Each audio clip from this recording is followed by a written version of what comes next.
Meu nome é Cerise Beltrão, sou advogada especialista em direito previdenciário aqui da Engrácio. Será que uma pessoa que ganha R$ 3.000 se aposenta também com R$ 3.000? Vejam aqui o caso do Júlio. Ele já está com seus quase 62 anos de idade. Ele teve muitos períodos que ele teve atividade especial. Ele exerceu atividade como motorista de ônibus. Essa função a gente tem a possibilidade de reconhecer como especial simplesmente pela função. É o chamado enquadramento por categoria profissional. Até abril de 1995, existem várias profissões que só pelo fato da pessoa ter exercido aquela profissão, ela pode contar o tempo como especial. É o caso do Júlio. Vejam as remunerações. Ele parou de trabalhar em agosto, que ele trabalhava em uma empresa, ele era CLT. No último mês, em agosto, ele ganhou um pouco mais, toda a questão ali de acerto.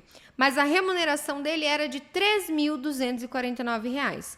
E ele estava nessa faixa de R$ 3.000 desde 2021. 2021 foi o primeiro ano que ele conseguiu chegar em 3.000. Mas se a gente pega lá de 2019...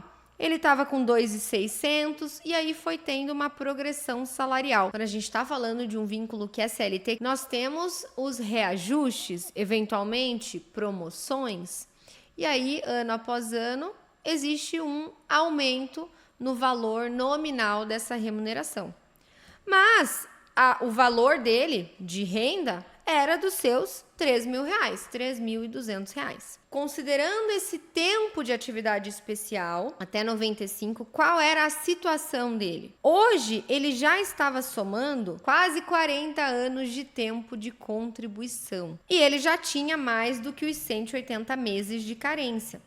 Então, com todo esse tempo, ele tinha a possibilidade de algumas regras de aposentadoria. Estão vendo que ali aparece 39 anos, 6 meses e 23 dias e o mínimo 35? Isso é porque, com esse tempo especial, lá em novembro de 2019, ele já tinha completado os 35. No caso dele, tem mais um detalhe. Ele tinha também um período de atividade especial em 2005, salvo engano, que precisava do PPP. PPP, para quem não sabe, é um documento que traz as informações relativas à atividade especial. Trabalhou com exposição a ruído? O PPP vai trazer essa informação, vai trazer qual é a técnica de medição, em qual período, qual era a função que exercia. Ele chegou já a tentar pedido de aposentadoria no INSS, só que não apresentou absolutamente nada, nenhum documento. Precisa apresentar carteira de trabalho, precisa apresentar documentos pessoais. O mínimo que seja, o processo tem que ser instruído. Só pedir uma aposentadoria no INSS não adianta, porque precisa apresentar toda a documentação. Então agora, o Júlio apresentando toda a documentação, ele conseguiu comprovar esses quase 40 anos de tempo de contribuição. E com isso, ele teve direito não apenas a aposentadoria do pedágio de 100%, como a aposentadoria do pedágio de 50%, aposentadoria pela regra antiga. Qual era a melhor opção para ele?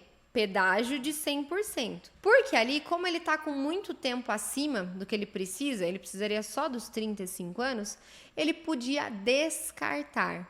E foi descartando que ele conseguiu essa aposentadoria de R$ 3.034. Se ele não descartasse, se ele não jogasse fora alguns meses, essa aposentadoria ia ficar na casa de seus 2.800. Fazendo esse descarte, ele conseguiu subir de 2.800 para R$ 3.034. Dá para alguém que recebia 3.000, se aposentar também com esse valor?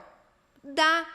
Só que essa relação ela não é totalmente direta. Percebam aqui no caso do Júlio. Ele recebia essa remuneração, só que ele tinha bastante tempo de contribuição. Por ter bastante tempo de contribuição, ele entrou nessa aposentadoria que ela é integral e conseguiu até mesmo melhorar a sua média, porque jogou fora contribuições mais baixas. Por isso que quando o assunto é aposentadoria, não tem como achar alguma coisa, tem que calcular. Não existe no INSS de que a aposentadoria será o valor da remuneração integral. O que é que existe? Uma aposentadoria bem planejada. Nessa mesma data que o Júlio pediu a aposentadoria, ele tinha direito a outras regras. Só que cada benefício trazia um valor diferente. E inclusive a aposentadoria pela regra antiga, que eu sei que muitas pessoas têm essa aposentadoria como a melhor. Só que toda vez que uma pessoa se aposenta pela regra antiga, ela simplesmente ignora tudo que é posterior a novembro de 2019.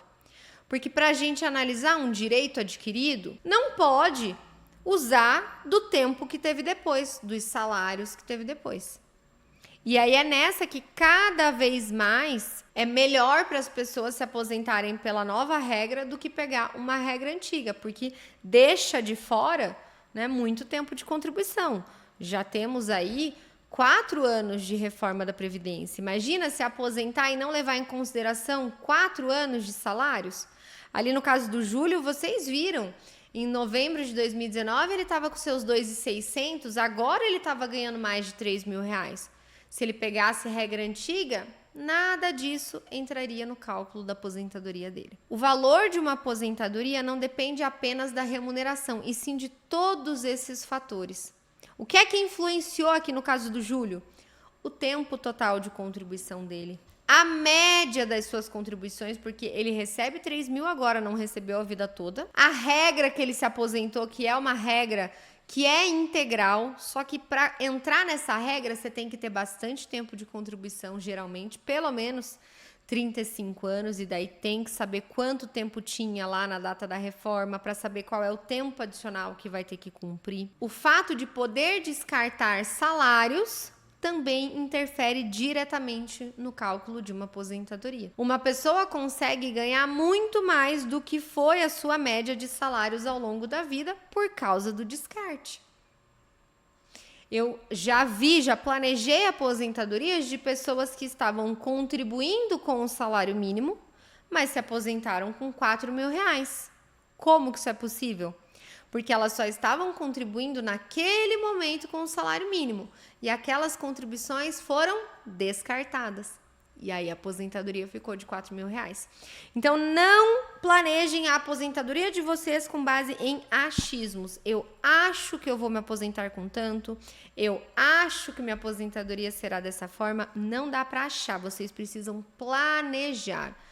Ter essa análise feita para que vocês possam se programar. Porque às vezes não vale a pena ficar postergando uma aposentadoria para ganhar mais, porque você vai deixar de ganhar uma aposentadoria ali um pouco mais baixa, mas que poderia já estar recebendo. Se você é novo ou nova aqui no canal, sejam muito bem-vindos.